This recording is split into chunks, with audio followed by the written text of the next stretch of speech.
Lovely day in Wisconsin. So I am heading approximately 2 hours south for a pickup.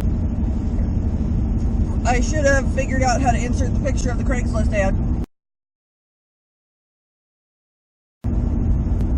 Now, they weren't necessarily looking for a home for the Goldfish, they were trying to sell the fish tank. What happens in these scenarios is, I have the hiccups.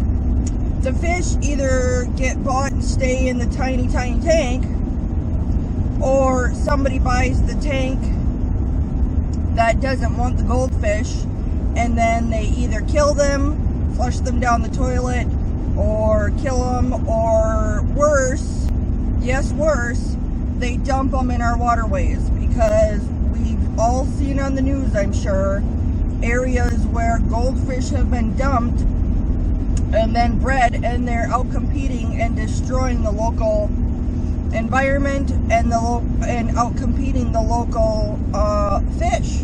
My God, what a day. So these are the new rescues. I triple bleached and heavy rinsed this tank to make sure that there was no issues from the fish room. They have their own water changing unit. That one, you can tell right there, that one was probably their first fish, and it was probably kept in a 10-gallon tank. It's probably at least a decade old. And you want to know how I know that? Because fish neglected in a small tank will endure so much poor water quality, and single tails are so resilient they can live through a lot. But when they have been exposed for a long time, it literally burns the color off. That's why this fish is almost all white and its eyeballs are destroyed. So it's blind.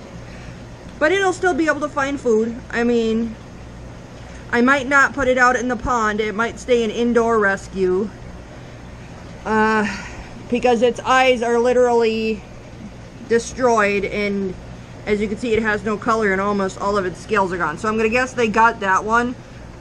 If I had to guess, I would guess it was at least 10 years old for that much damage.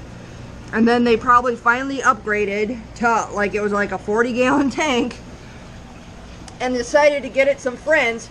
So look at the size of these single tails, all crammed in like a 40-gallon tank.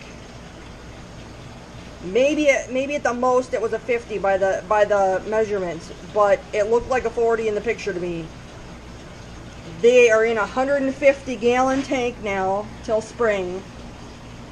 I'm just, so made it safe, and you know, the issues in my fish room are looking better. I'm doing a peroxide dip every other day that Ken Fisher of Dandy Aranda's recommended to me, and that's helping a lot. So these guys are on their own. And then next to them, I actually did plug up the 300, well, it's like a 240, and rather than trying to winter the koi outside, I brought them in so I can keep an eye on them, make sure they're completely parasite clear before they go out in the pond we'll be building. So 240 is fixed. And I did rehome one of the koi to one of my co-workers with a pond, because I did not want to try and cram 4 of them in a 240 for the winter. But these 3 will be fine. I do almost 2 to 3 water changes a week. And as soon as it warms up, we'll be digging the pond. So these guys and these guys will be the first ones for the pond. I can't believe the size of these fish in that little tank.